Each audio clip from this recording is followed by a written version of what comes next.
মিরপুর বুদ্ধিজীবী স্মৃতিসৌধে মানুষের ঢল। জাতির শ্রেষ্ঠ সন্তান শহীদ বুদ্ধিজীবীদের প্রতি শ্রদ্ধা নিবেদনে ঢল নেমেছে সাধারণ মানুষের। পরাজয় নিশ্চিত জেনে 1971 সালে 14 ডিসেম্বর বাংলাদেশের বরেণ্য বুদ্ধিজীবীদের ঠান্ডা মাথায় হত্যা করা হয়। শনিবার প্রথম প্রহরে রাজধানীর মিরপুর শহীদ বুদ্ধিজীবী স্মৃতিসৌধে সাধারণ মানুষ শ্রদ্ধা নিবেদন করতে দেখা যায়। এদিন সূর্যোদয়ের প্রথম প্রহরে বুদ্ধিজীবীদের প্রতি সর্বপ্রথম শ্রদ্ধা নিবেদন করেন রাষ্ট্রপতি মোহাম্মদ শাহাবুদ্দিন ও প্রধান উপদেষ্টা ডক্টর মোহাম্মদ ইউনূস। এ সময় বাজানো হয় করুণ সুর। শহীদদের প্রতি শ্রদ্ধা জানিয়ে গার্ড অব অনার প্রদান করে 3 বাহিনীর একটি চৌকস দল। পরে রাষ্ট্রপতি মোহাম্মদ শাহাবুদ্দিন ও প্রধান উপদেষ্টা ডক্টর মোহাম্মদ ইউনূস এর শ্রদ্ধা নিবেদন শেষে ঢল নামতে শুরু করে সাধারণ মানুষের। বিভিন্ন দলীয় ও সহযোগী সংগঠনের ব্যানারে দলবদ্ধভাবে এসে শ্রদ্ধা নিবেদন করেন সর্বস্তরের মানুষ। এ সময় বিএনপির বিভিন্ন সহযোগী সংগঠনের নেতাকর্মীদের দলীয় বিভিন্ন স্লোগান দিতেও দেখা যায়।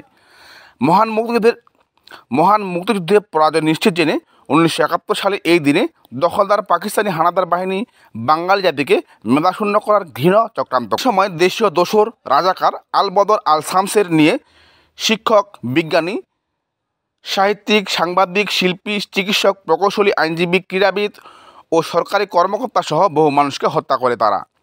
সেই দিন থেকে দিনটি শহীদ বুদ্ধিজীবী দিবস হিসেবে পালিত হয়ে আসছে। এর আগে শহীদ বুদ্ধিজীবী দিবস উপলক্ষে দেওয়া এক বাণীতে রাষ্ট্রপতি মোহাম্মদ শাহাবুদ্দিন বলেছেন, শহীদ বুদ্ধিজীবীদের আদর্শ ও পথ অনুসরণ করে একটি অসাম্প্রদায়িক ও মুক্তিযুদ্ধের চেতনাভিত্তিক সুখী, সমৃদ্ধ ও বৈষম্যহীন নতুন বাংলাদেশ গড়তে পারলেই তাদের আত্মত্যাগ সার্থক হবে। মুক্তিযুদ্ধ বিষয়ক উপদেষ্টার নেতৃত্বে শহীদ বুদ্ধিজীবী পরিবার সদস্যদের এবং যুদ্ধাহত ও উপস্থিত বীর মুক্তিযোদ্ধারা শনিবার সকাল 7:22 মিরপুর বুদ্ধিজীবী স্মৃতিসৌধে এবং সকাল 8:30 রায়ের বাজার বদ্ধভূমি স্মৃতিসৌধে পুষ্পস্তবক অর্পণের মধ্য দিয়ে জাতির শ্রেষ্ঠ সন্তানদের প্রতি শ্রদ্ধা জানান। এছাড়াও সকাল 8:30 থেকে সর্বস্তরের জনগণ বুদ্ধিজীবী স্মৃতিসৌধে পুষ্পস্তবক অর্পণ করেন। দিবসটি উপলক্ষে সব মসজিদ, মন্দির, গির্জা, প্যাগোডা ও অন্যান্য উপাসনালয়ে বিশেষ মোনাজাত ও প্রার্থনা করা হয়।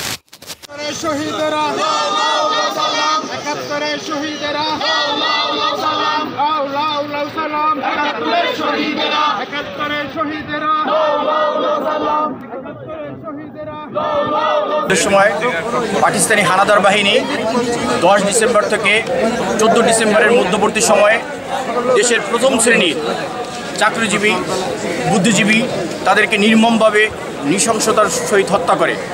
আমরা সেদিন এই দিবসটাকে সম্মান করতে, শ্রদ্ধা করতে আজকে এখানে হাজির হয়েছি। পাকিস্তানি হানাদার বাহিনী চেয়েছিল এদেশের বুদ্ধিজীবী যারা প্রথম শ্রেণীর কর্মকর্তা তাদেরকে যদি ধ্বংস করা হয় তাহলে এদের স্বাধীনতা লাভ করলেও স্বাধীনতার ফলাফল যথাযথভাবে ভোগ করতে পারবে না।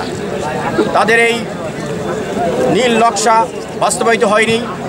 দেশের মানুষ আজ সেই সমস্ত বীর শহীদদেরকে শ্রদ্ধাভরে স্মরণ করছে। আমরাও আজকে 10 থেকে 14 ডিসেম্বরের ভিতরে যে সমস্ত বুদ্ধিজীবীদেরকে নির্মমভাবে হত্যা করা হয়েছে তাদেরকে সম্মান জানানোর জন্য